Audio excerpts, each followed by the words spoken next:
Good morning, and it is a thundering Thursday today, chat. I hope you all are well today. I know I am doing pretty well, but it is very stormy out. I know I'm excited to get into a bit of this. Um, I can also turn this up a bit more. So since last time,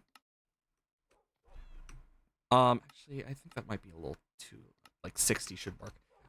But since last time, I've actually gotten quite a bit done. It's weird because I'm looking at the sound thing and it's like turning it up so much went just boom. But today I want to try and break the bedrock. It has been a long time coming. Okay. There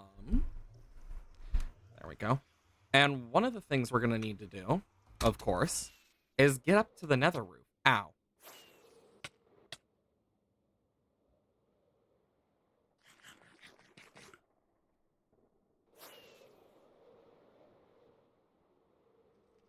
There we go. And we are at 110. We have 26 more to go because I typed it in chat earlier. For personal use because it's like, shit. Ooh. And part of the reason I'm making this gold farm is I want to make a piglin bartering farm because we ran out of quartz last time and we need a lot more smooth quartz.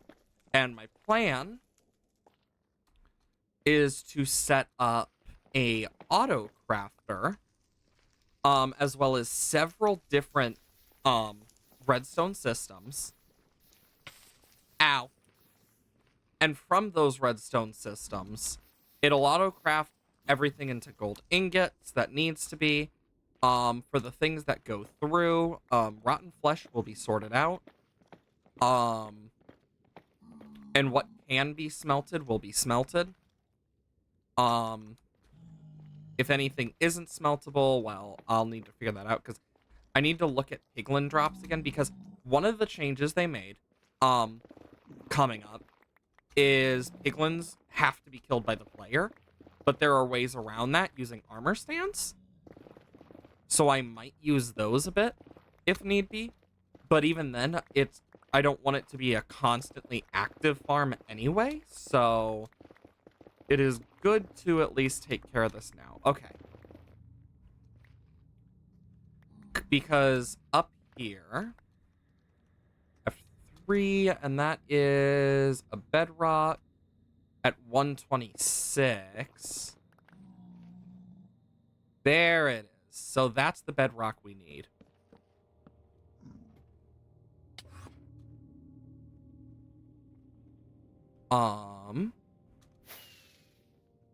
Should be there. And if we're gonna do that, let's get some of the stuff in position. So we need this here. A piece of obsidian.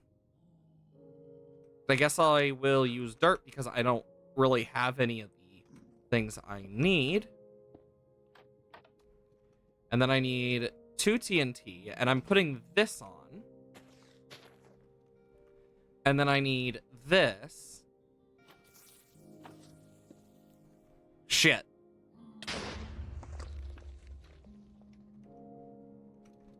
Yeah, that's on me. Okay, I need to heal up first. Second, I can actually place down my ender chest here, so we have access to stuff. Because it has been a while, and I need to just warm myself up. Okay, so, because I need to be right here.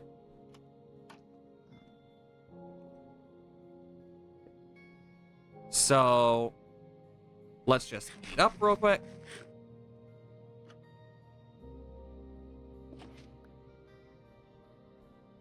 Oh, I accidentally made that a piston. That's why. Okay, I need to put rocket away.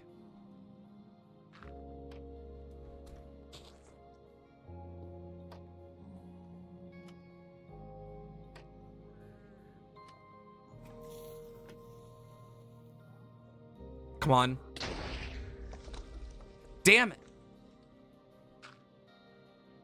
I hope we have enough TNT, but if not, that's okay. Because... shit.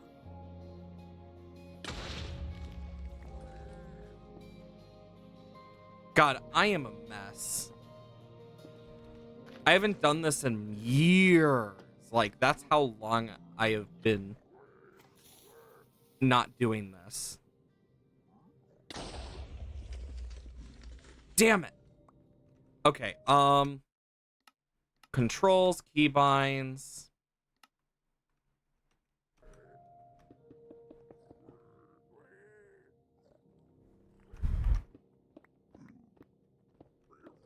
I should probably put it to a different button, I think. Just for my sake. God, I'm so used to having to click right click that it's like... let's see. F. No. Let's... yeah, see how much quicker that goes? Because that is what we're gonna have to do.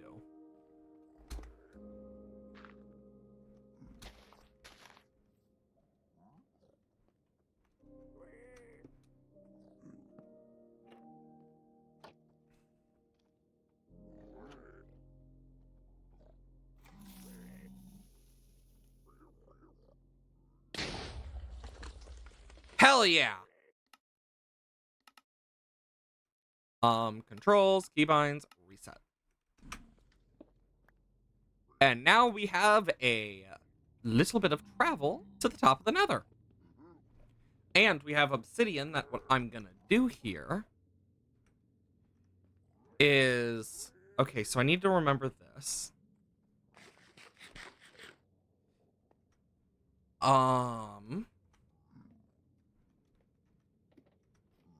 Because we're gonna need to make a portal.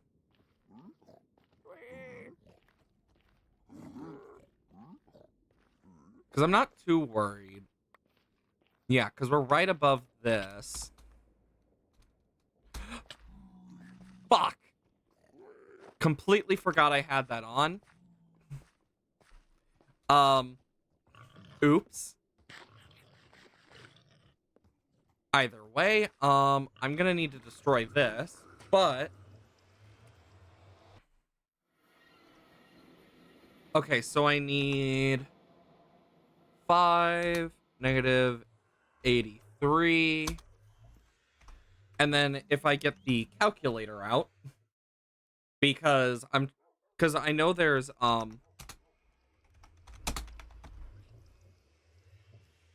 because I know there is a nether portal calculator, and I don't remember the exact calculations. It's been too long.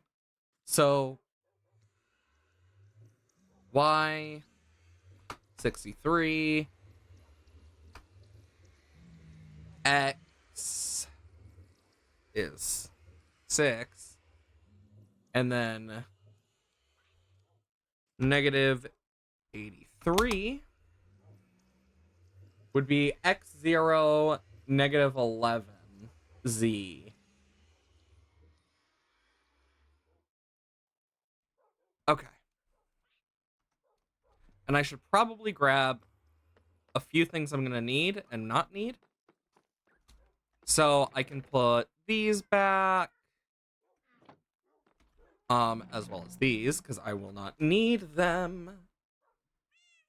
But, okay. Ores. Been collecting nether quartz again. Because I did a little off stream and it was just like basic stuff. But what we need to do is go to those coordinates above the portal to make our portal on top of the nether. And actually, I forgot to grab the gold helmet that I was going to grab.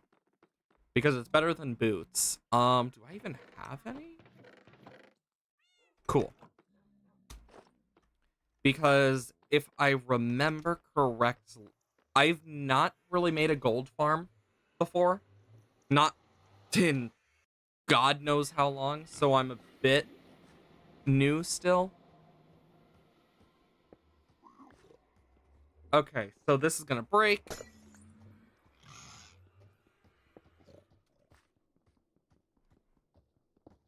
And then I need to just...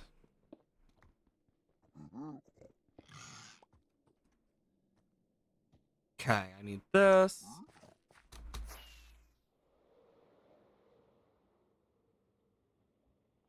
And I'm trying to remember exacts because I went like this. Yes. And then over here. And like eventually, whether on or off stream, I'm going to get a bunch more TNT made. And I will break more than one block in the nether because that takes hours of time. Okay, so... -11, 0.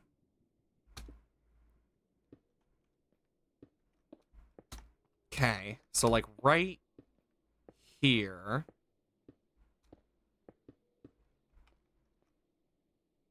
would be where the portal would work, or at least should, even if we're not at the same thing. And of course,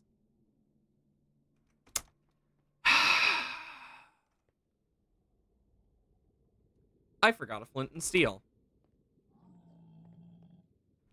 The one thing that's actually important. But I can put a respawn anchor over here. And being on top of the nether does give us some access to things. But in terms of making a piglin farm, I know how to make a piglin trading area, just not a zombie piglin farm. Not in the new version, at least.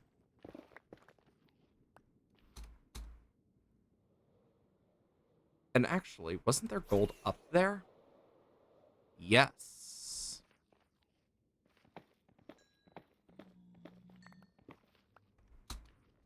So not only do I need gold, I need a piece of flint, which isn't hard. And then I need a crafting table, which also is not hard. Because I can use this to make a crafting table.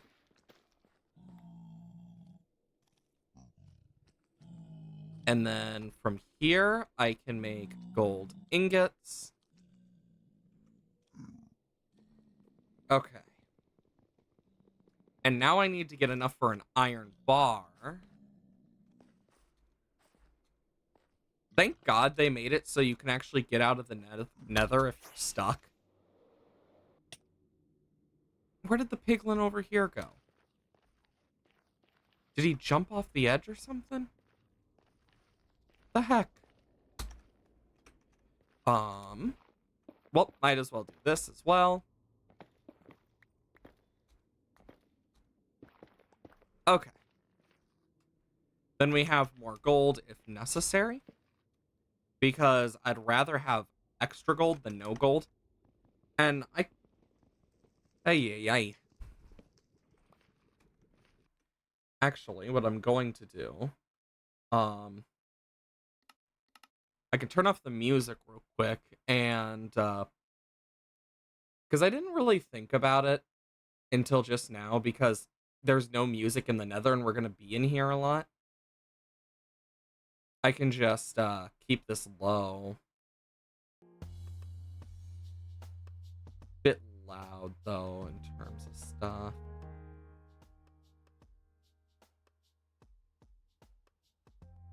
Hopefully that's not too loud for you guys. But, if it is, just tell me. But yeah, I'm basically needing to find piglin. And it gives us some background noise while we're doing our work. Oh, here's some more. Because if we can grab a piglin, we will be golden, hopefully. Pun intended. You should always intend a pun. It's more fun. I can keep going with puns, though, if I really wanted to. 20 more gold ingots. Hell yes. To know where we are, I'm just going to quickly do this above. because that should mark out a location really well.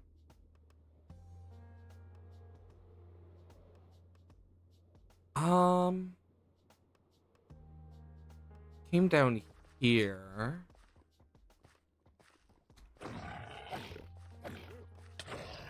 Anyways.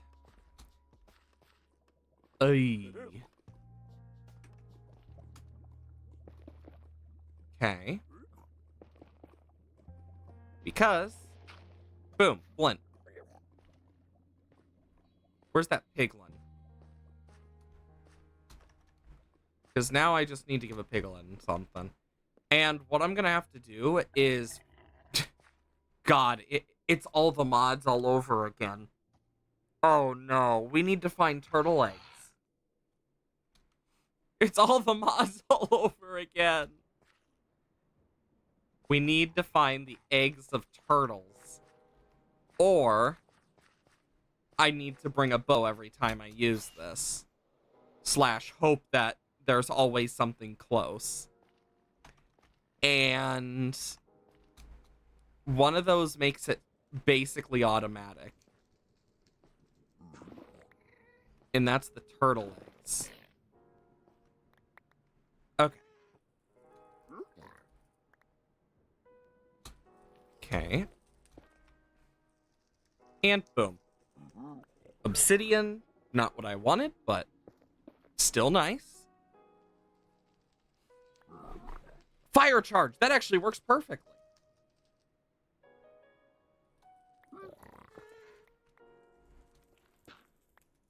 Okay. And I will take the blackstone. If I miss this fire charge, I think I would just cry. Knowing my type of luck. Okay. Now we can light our nether portal.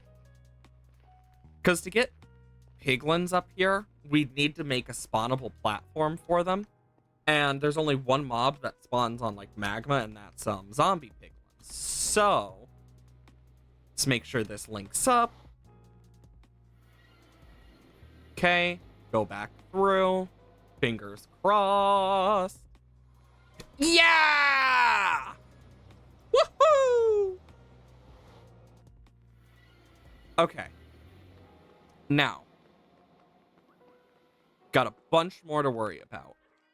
First, I can put gravel and flint away, as well as the gold, pearls, and stuff.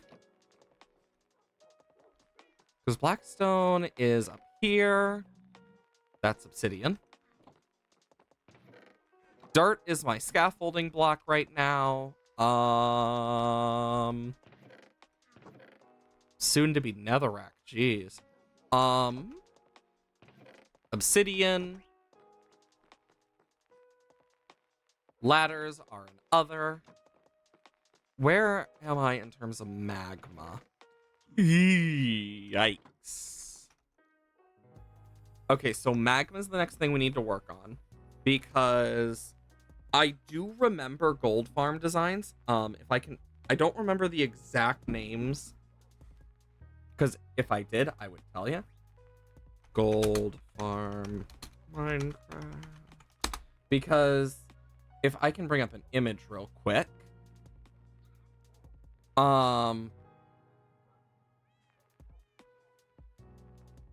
Most of them are YouTube thumbnails, so. But it's the same sort of thing.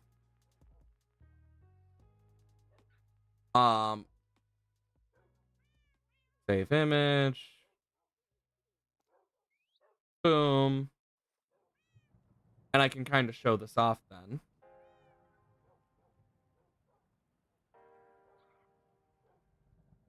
Because, for example, this is kind of what it looks like, depending on stuff, because they spawn on the magma.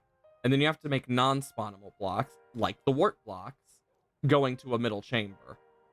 But to do that, we need a lot of frickin' wart blocks, as well as magma blocks, and we have nether wart blocks, like a lot of them. And I think I'm gonna, because I also want to decorate this and make it like spawn proofable. But our biggest issue now is the lack of potions of fire res. We got 1 8-minute fire res. I need another wart. Ooh, accidentally looked down. Need to start that.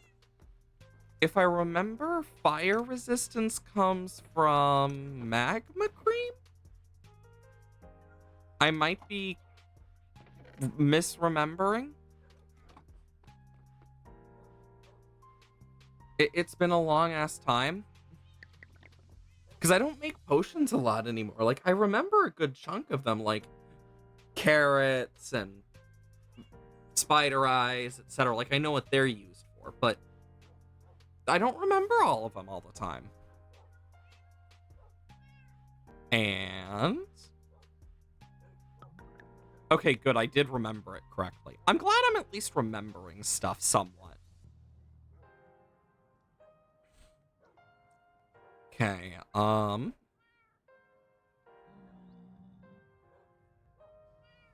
we're gonna need a lot of magma. Because magma blocks, we can, this is another good reason to set up a frog light farm, is magma cream, but also frog lights, because frog lights. So it might not be the worst idea, but I could also craft the magma cream into magma blocks and stuff. But I should probably grab a little more unspawnable specifically, so I can kind of show this off and I can put dirt away, because unspawnable is more important here. Because we need to make it far enough away from the ground level. And I can kind of show that off in just a sec. So from here, what I can do, one, I should grab my silk touch pick for this, because I'd rather not destroy my ender chest. But then I can have it, so we go 1, 2, 3, 4, 5, 6, 7, 8, 9, 10, 11, 12, 13, 14, 15, 16, 17, 18, 19, 20, 21, 22, 23, 24, 25, 26. And this would give us a good space to kind of start out. Like, I could very easily add a few, like, smaller things, like, oh yeah, I could add this or that type of thing that make it easier to get up, like, and I could make it fancy and do, like, a flying machine if I really badly wanted, but not really. But I think doing this is a good way to kind of mark out this platform, because you're gonna have the ladder come up here, and I think what I want to do here is 1, 2, 3, like this on either side, because from here, I will do this. And of course, I'll decorate this and stuff when I'm done, but that's a future me issue. Because I think actually, no. I'm going to make this one smaller. And you'll see why in a second. I want to do the slab thing with the crimson, because I think that's going to look a lot nicer. Because I can't use planks. But I could use like a red slab. Actually, no, if I replace this with warped, I'd be able to keep a better look, but right now this is temporary. And then from here, I can make a way up to the farm. So, like, I don't know. On both sides, there is like a ladder. that goes up to the top of the farm, where it comes up on this like little bit that we can go into. We could do that. I think that would work really well, personally. But yeah, I'm definitely gonna need to replace this stuff eventually. Because if I truly decorate this, I'm going to be decorating a lot around it. And that's kind of one of the important things to remember is I won't be decorating it itself as compared to like around it as much. There we go.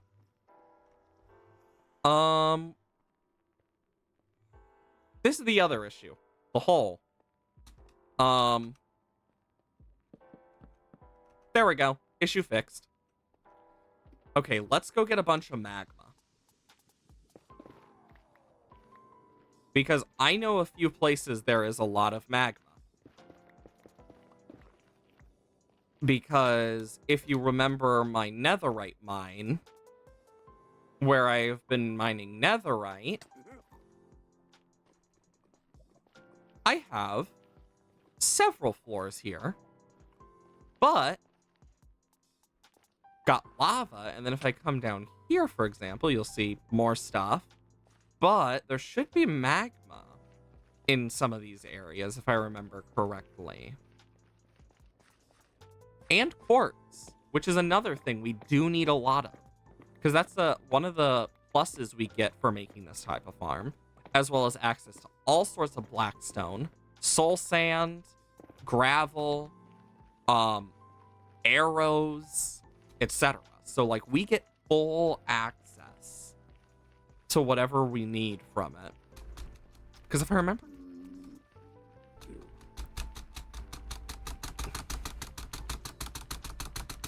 I know my spacebar comes through my mic because my spacebar is very loud compared to my actual, like, the rest of my keyboard for some reason. It's just my spacebar too, and I don't know why. And it's mainly when I spam it, but I get why in some form, I guess.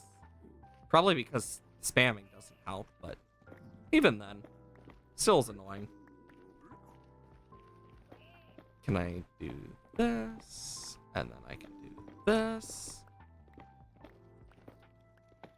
Yeah, I can feel the storm's effects on me right now. And it's like, because the storm going on right now is just, ugh. Because it really is a pain in the butt. Because storms are always one of those things that affect me a lot. It seems I somehow have no magma, which is weird. I would have expected magma here. Is that? No, that's gold. Because I can't just constantly mine gold from here as well as quartz. Eventually, it will run out. So I'm going to need to find like big sources of magma. Similar to that, but that, if I mine out, will flood that, and I'd rather that not happen. Gotta do that. But as you can see, kind of a pain in the butt to find, at least. I know a good place to farm it is like basalt deltas, because you are doing a 2-in-1 basically. But on the edge also helps of like lava.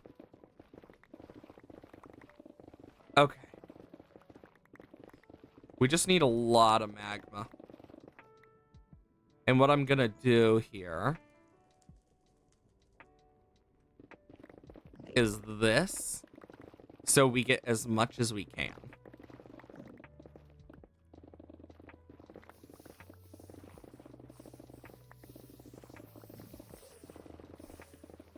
Holy crap, is this satisfying, though. If I had Vein Miner, though, I'd have been able to take out so much more in one hit. But sadly, vanilla Minecraft does not give such luxuries. I mean, thankfully they reverted the movement change from the snapshot that people hated. For good reason, honestly. Because it only negatively affected Java players. Because they also didn't include any of, like, the bonuses Bedrock got. So it ruined a lot of parkour and speed bridging stuff, and it's like, yikes. So reverting it was a good option, and I'm so thankful they did, because I like being able to actually move somewhat quickly while shifting and building. Especially for a project like this. I don't remember the exacts in terms of length, but I can always look up a tutorial and just mention which one I'm following. Because normally I do stuff by myself or like with testing or like something that like I learned a long time ago from a completely separate tutorial that I just don't remember. Like, that's usually how it goes for me. And also, I'm gonna keep a few of these quartz ones, for my sake. Damn it. Ooh, more magma. We're definitely getting a lot of magma here, so at least there is that. Some bonuses.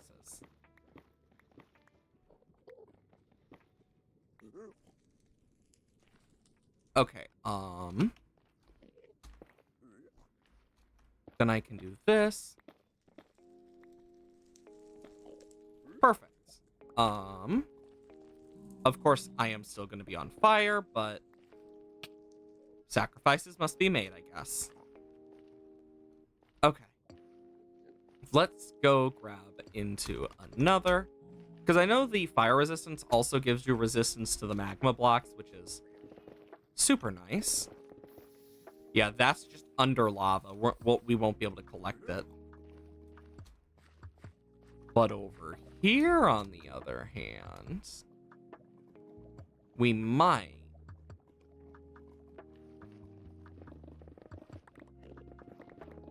Look at all of this magma.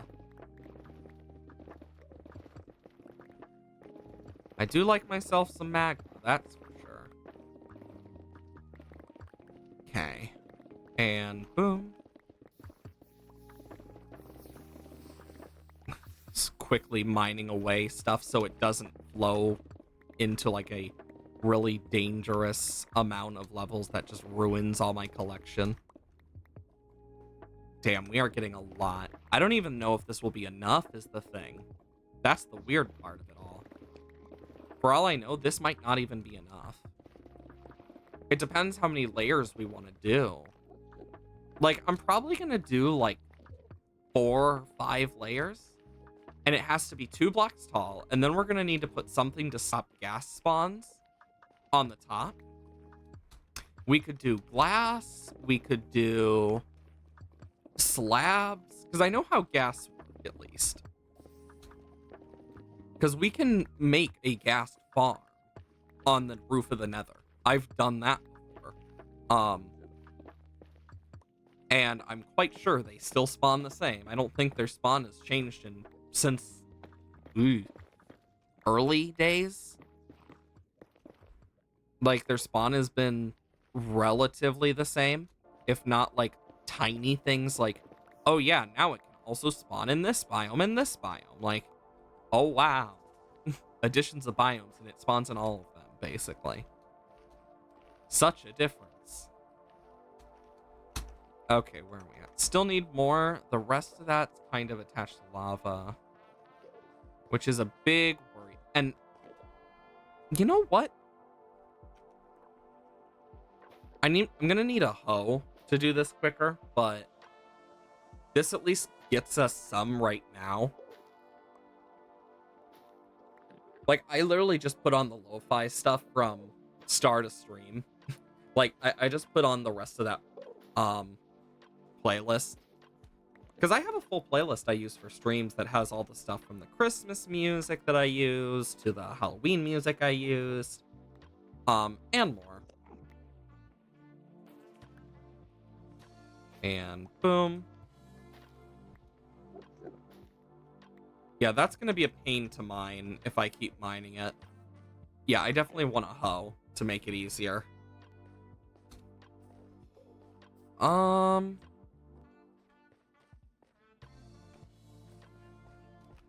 I wonder how much distance I can get. Nice. Perfect.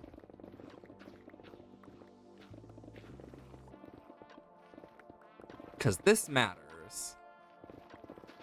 Like, I could also go to the end and make an Enderman farm, but if I'm gonna do that, I'm going to, like, do a bunch with the end in general. Like, getting shulker shells and stuff. Getting a shulker box to the overworld to make a shulker farm. Stuff like that.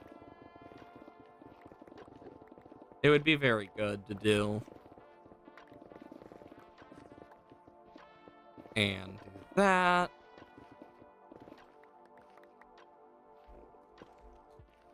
There we go. I mean, we have relatively completely full inventory, but I'm going till we're actually full.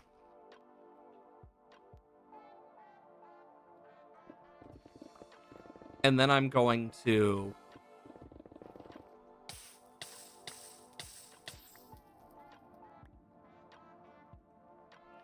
apparently this wore off. There we go. Perfect. Cool, we got enough. And we can head back to where we were. Because I would like to make a full-on, like, nether hub for us. But if we're going to do something like that, I think what I'll need to do is, like, build that up and then break the bedrock down in, like, a circle. And I might do that. I might go out of my way over, like, the weekend if I get some time to just do that and break the bedrock. Okay, so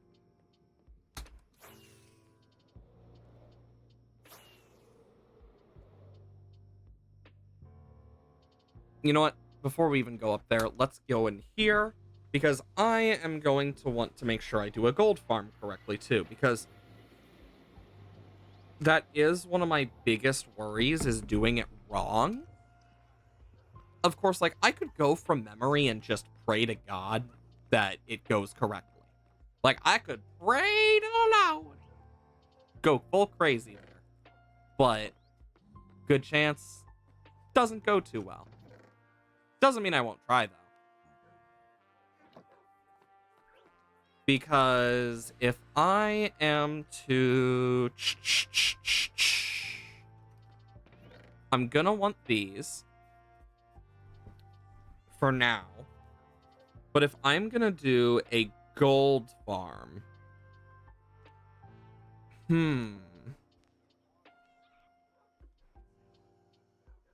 I'm trying to remember who originally created this gold farm design too. Because I know, like, the gold farm design is relatively old now, like, and there's still different versions. And actually, I could have totally used glass. Either way. I'm definitely going to need to grab ladders. But if we are going to do this right, so 2, 3, 4, 5, 6, 7, 8, 9, 10, 11, 12, 13. And then I do this. And then from here, 1, 2, 3. 1, 2, 3. I just think this is going to look a lot nicer when I'm done.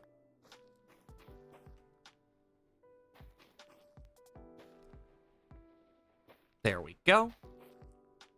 Like, I will change the block palette up a bit after.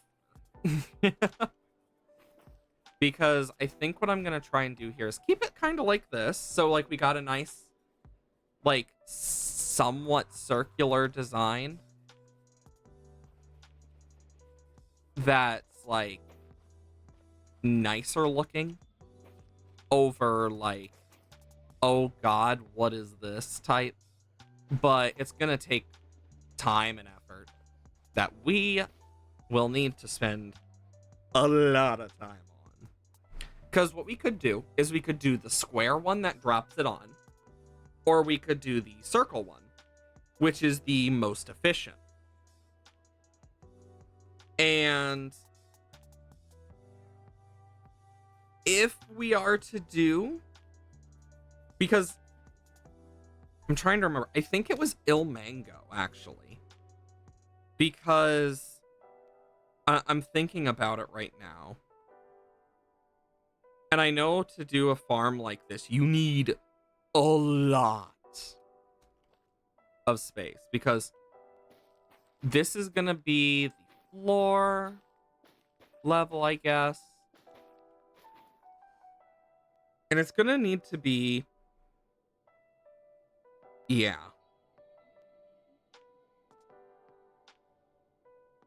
So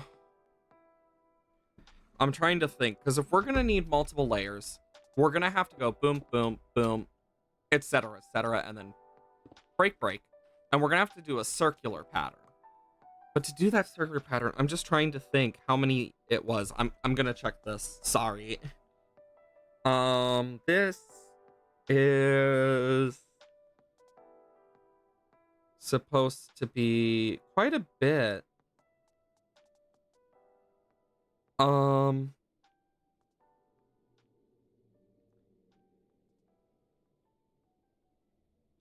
my god. Because I know this might not even be high enough for the spawn rate. That's the other worry. Ah! I need to go grab a hoe. Ow. Yeah, see, that guy spawned right there.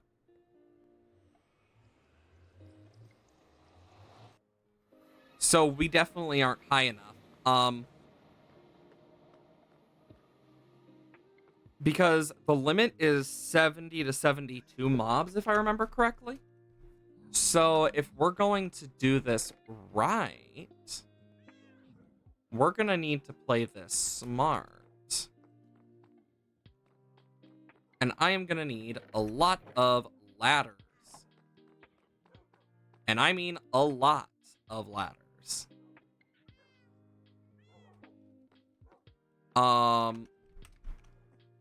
And actually, instead of wart block right now, I think what I'm going to do is, where am I in terms of glass? Yeah. Okay, I need a shulker box at this point. Wrong one. Okay. Magma and glass.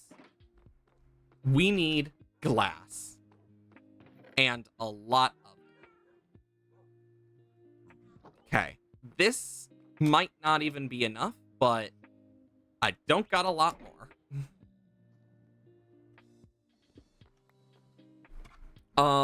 What else? Because the hostile mob cap, because I think it would be,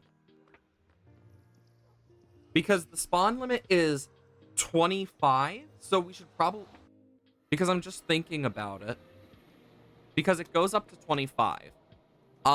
For now, let's just do. We will just keep moving up, because it's in a 25 circle around us.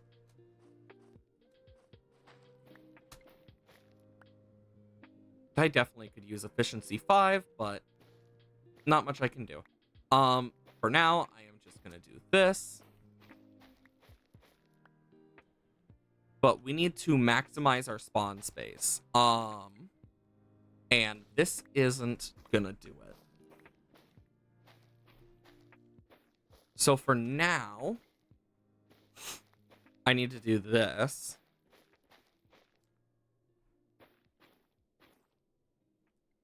Which, while I'm not a fan, it's kind of something that's more necessary. And we're gonna need to make a thing that we can funnel them in.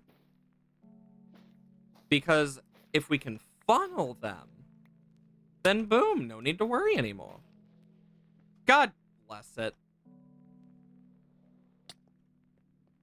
I am a ball of mistakes today. Can go here. Ah! Okay. There, now that's out of my inventory.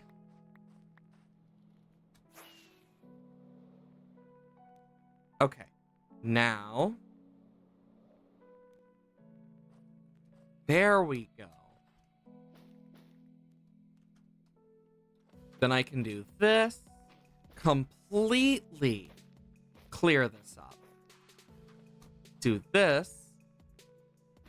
And we go up a bunch more. Like, I know they normally use scaffolding for this, but... Okay. 1, 2, 3, 4, 5. Boop. Boop.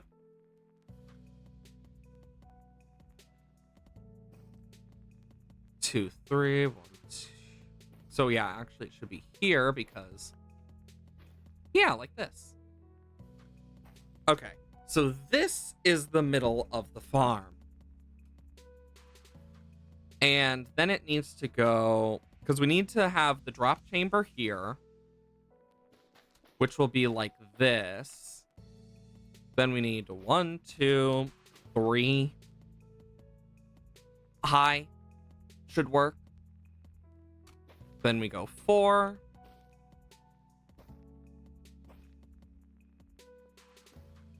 Okay. So kind of like this. Because it's gonna need to be something they can drop down and like get pushed towards the middle. And because of that, we need to think smart here about how we're gonna place this shit. Because I don't even know. Because, oh my god. I just thought about it. Because if we're gonna have to funnel this, that actually won't work. Because they won't fall correctly. So actually, I get to do something more fun here. So we got our 2 things. Then we have here. So 1, 2, 3. Boom. And because this is a specific thing we're gonna need to do. Okay, I'm doing the math in my brain. And my brain is not liking it. So 1, 2, and 3. Okay, so yeah, this would not be here. Nor this. Because I want it to funnel in correctly. So if I do this, so it would go from 1, 2, yeah. Whoa. What the frick? Okay. Now, because I want them to come here, so 1, 2, 3, 4, 5, 6, 7. You know what? 1. So 4, 5, 6, 7. Now we can just literally go all the way 24 out. And we're going to do this on either side.